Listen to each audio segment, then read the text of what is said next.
Class 11th Hindi medium. आज आपकी online class subject physics में आपको मालूम है कि आपका जो चैप्टर है स्टार्ट हो गया है, फोर्थ चैप्टर समतल में गति, ठीक है, motion in a plane. Last आपकी क्लास में, ऑनलाइन क्लास में हम फोर्थ चैप्टर चालू किए थे जिसमें समतल का गति चैप्टर का नाम है, जिसमें राशियाँ, अदिश राशियाँ, सदिश राशियाँ, सदिशों के प्रकार वगैरह आप पढ़ चुके हैं। उसी के आगे हम सदिश पर ही, वेक्टर पर ही आगे के टॉपिक में बढ़ रहे हैं। हम सदिशों के योग पर आज अध्ययन करेंगे, ठीक है। हमारा जो स्टडी होगा आज के टॉपिक में वो होगा laws of addition of vectors.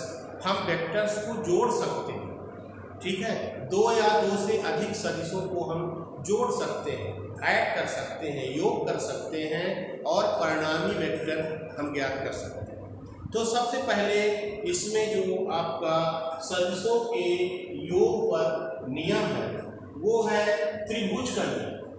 पहला नियम है त्रिभुज का नियम। पहला, त्रिभुज का नियम, सदिशों के योग का त्रिभुज का नियम। इस तरह से भी करेंगे तो और अच्छा। सदिशों के योग का त्रिभुज नियम, सदिशों के योग का त्रिभुज नियम, triangles law on addition of vectors. तो सदिशों के योग का त्रिभुज नियम में आप ये देखेंगे कि ये कहना है कि यदि हम दो सदिश परिमाण और दिशा में किसी त्रिभुज की दो संलग्न भुजाओं से प्रदर्शित करें, ठीक है, यदि हम दो सदिश परिमाण और दिशा में किसी त्रिभुज की दो संलग्न भुजाओं से प्रदर्शित करें, निरूपित करें, तो जो इनका जो परिणामी सदिश होगा वो त्रिभुज की तीसरी भुजा से प्रदर्शित होगी, जो विपरीत क्रम में होगी, जो विपरीत क्रम में होगी। यहाँ क्रम को ध्यान देना है कि यदि हम दो सदिश परिमाण और दिशा में किसी त्रिभुज की दो भुजाओं से प्रदर्शित करते हैं, ठीक है, तो यदि हम वामावर्त दिशा में दोनों सदिशों को प्रदर्शित कर रहे हैं, जैसे मान लीजिए कि एक सदिश ये, इस दिशा में हम ए सदिश लिए और दूसरी सदिश हम जो है, एक सदिश ये है और दूसरी सदिश ये बी है, ये ए सदिश है और ये बी है, तो इसकी दिशा ये है तो ऐसे ये दिशा एक साइक्लिक ऑर्डर है ना, इस तरह से चलती है। तो जो परिणामी सदिश की जो दिशा होगी, उस यदि इसकी दिशा इस तरह से है, इस तरह से है, तो जो परिणामी सदिश की दिशा होगी उसकी दिशा ये होगी, ठीक है। अन्य जो सदिश जोड़े गए हैं उनकी दिशा ये है, तो है ना, जोड़े जाने वाले सदिश, तो जो परिणामी सदिश की दिशा होगी वो विपरीत क्रम में होगी। तो कह रहा है कि यदि दो सदिश परिमाण और दिशा में किसी त्रिभुज की दो संलग्न भुजाओं से प्रदर्शित किया जाए, जैसे इन दोनों सदिशों को ए और बी को हमें ऐड करना है, प्लस करना, तो ये हम यदि इन दोनों सदिशों को हम परिमाण और दिशा में किसी त्रिभुज की दो भुजाओं से प्रदर्शित करें, मान लीजिए कि ये भुजा है ओ ए, मान लीजिए वेक्टर ए, दूसरी सदिश ये जो 20 वेक्टर है हम इसको यहाँ पर बी सदिश ये हो गए, बी सदिश, ठीक है, इसको हम बी से ही प्रकट कर दिए मान लीजिए। तो हम देख रहे हैं कि इसकी दिशा ये है, फिर ये है, तो किसी त्रिभुज की दो भुजाओं से यदि प्रदर्शित किया जाए दो सदिश परिमाण और दिशा में, तो जो इनका परिणामी सदिश होता है वो त्रिभुज की तीसरी भुजा, ये त्रिभुज की तीसरी भुजा है ना, से प्रदर्शित होगी, लेकिन विपरीत क्रम में होगी।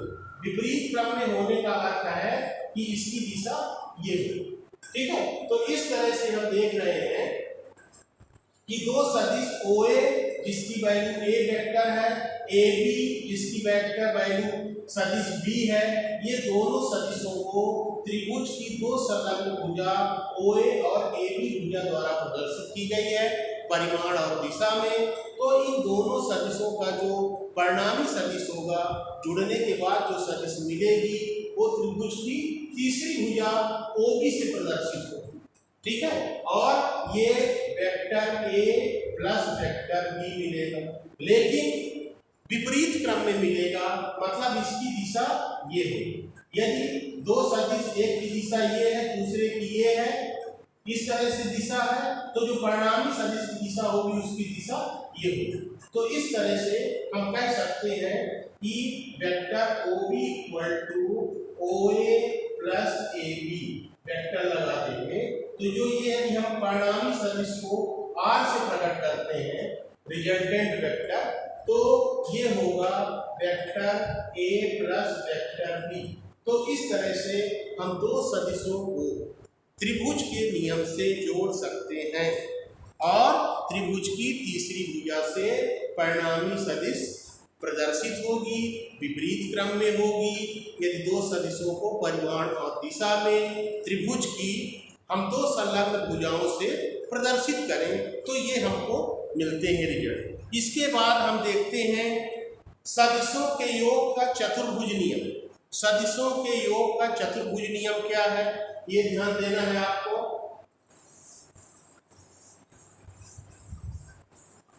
तो सदिशों के योग का चतुर्भुज नियम, सदिशों के योग का चतुर्भुज नियम।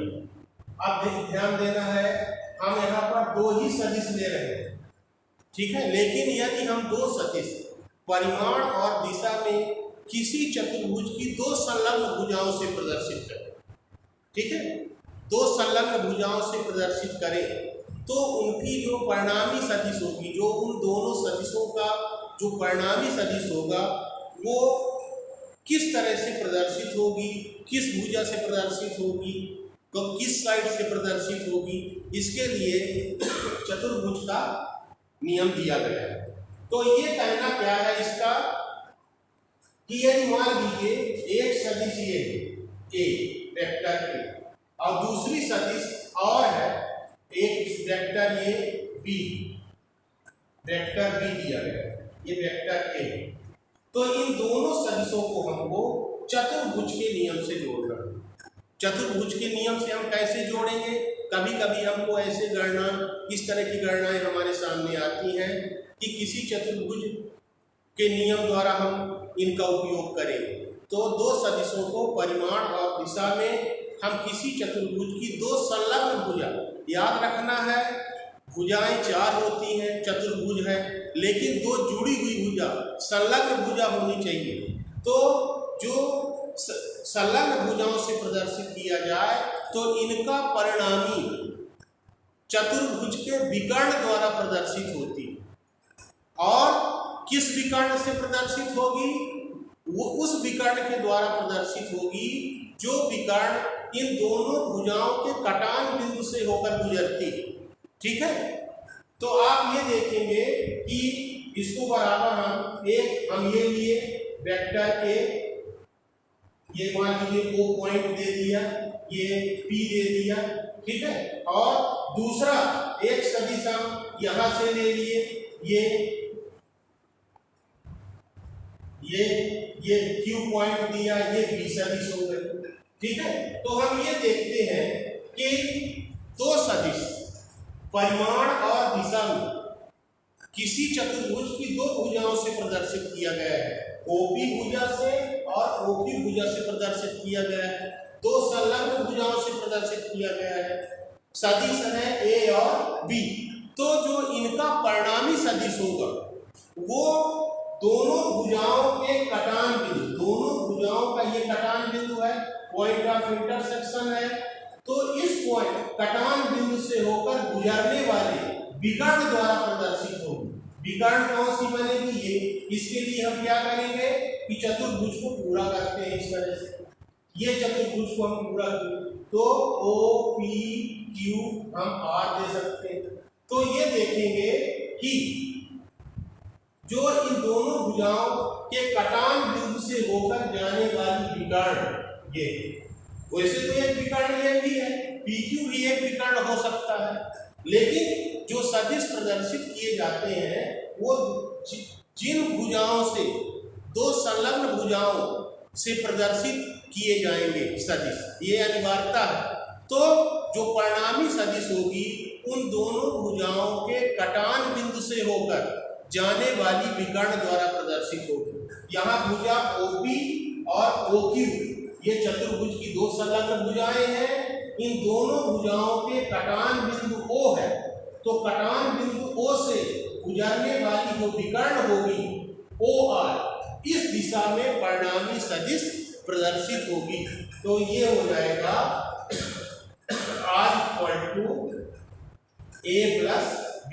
और इस तरह से हम सदिशों के योग का चतुर्भुज नियम जो है अभी समझे हैं।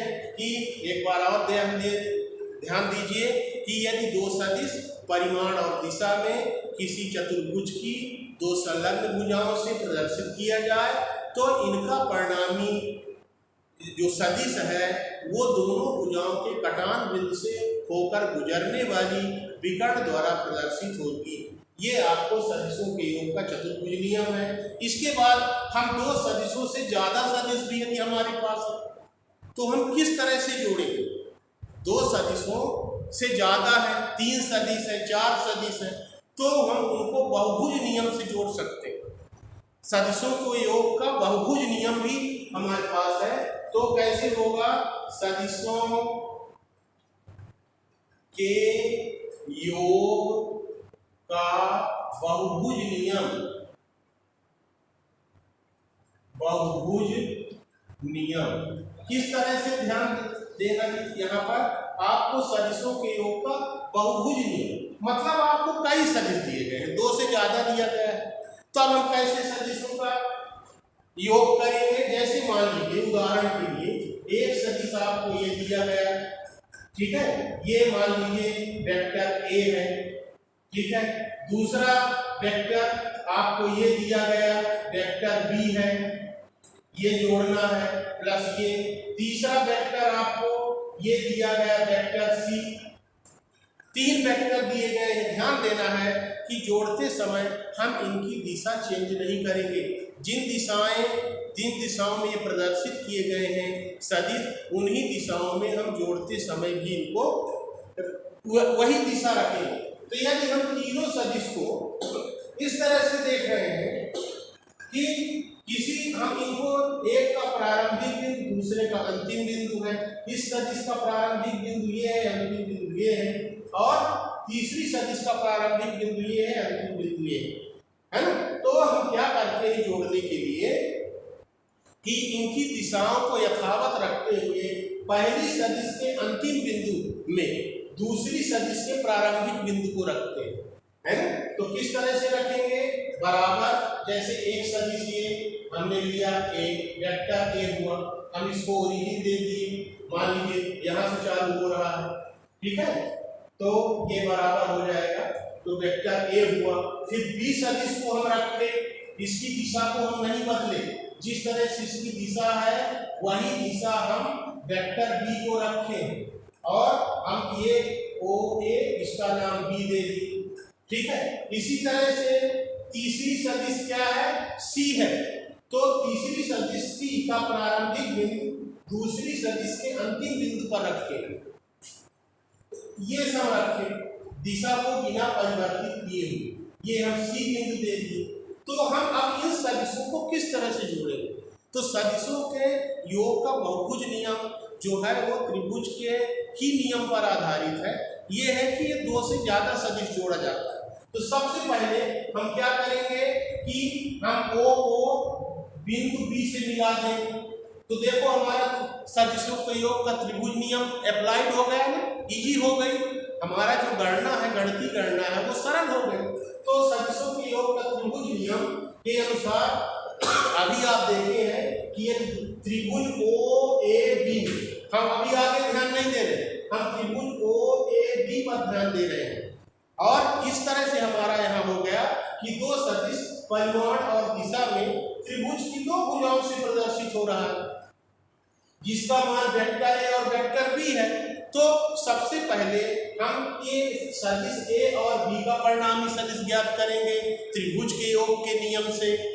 त्रिभुज ओ ए बी में तो जो ओ बी सदिश होगी, अभी आप पढ़े हैं कि यदि दो सदिश परिमाण और दिशा में त्रिभुज की दो भुजाओं से प्रदर्शित किया जाए तो इनका परिणामी त्रिभुज की तीसरी भुजा से प्रदर्शित होगी, जो विपरीत क्रम में होगी। ठीक है, ये सदिश ओ ए को ए से और ए बी को बी से, तो ये त्रिभुज की तीसरी भुजा हुई ओ बी, तो इससे प्रदर्शित कर दिया जाएगा vector A plus vector.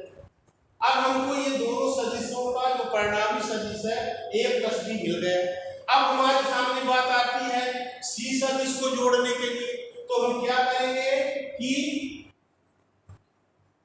Vector को हम क्या करेंगे, ओ पॉइंट को हम सी से मिला दें, ओ पॉइंट को हम सी से मिला दें, ये सी हमारा। तो हमारा जो परिणामी सदिश हुआ, ये सभी को जोड़ने के बाद वो वेक्टर मिला ओसी। क्या मिला?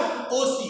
अब हमारे पास फिर त्रिभुज की दो भुजा हो गई, एक भुजा हो गई ओबी और दूसरी भुजा हो गई बीसी। तो फिर हम त्रिभुज के नियम से यहाँ पर इन दोनों सदिशों को जोड़ सकते हैं, है ना। तो क्या है कि इसकी सदिश, इसकी दिशा ये है और इसकी दिशा ये है, तो जो परिणामी सदिश ओसी की दिशा होगी उसकी दिशा विपरीत क्रम में होगी, क्योंकि ये इसकी दिशा ये है फिर ये है, लेकिन परिणामी सदिश की दिशा ये है। ठीक है, तो आप देख रहे हैं क्लॉकवाइज एंटी क्लॉकवाइज। तो हमको ओसी जो है ये तीनों सदिशों के योग का परिणामी सदिश होगा। ठीक है, तो हम अब क्या करते हैं, सदिशों के योग के त्रिभुज नियम को यहाँ प्रयोग में लाएंगे। कौन से त्रिभुज में? त्रिभुज ओ बी सी। अब हमको ओ ए बी सदिश का तो हम परिणामी ए प्लस बी ज्ञात कर लिए।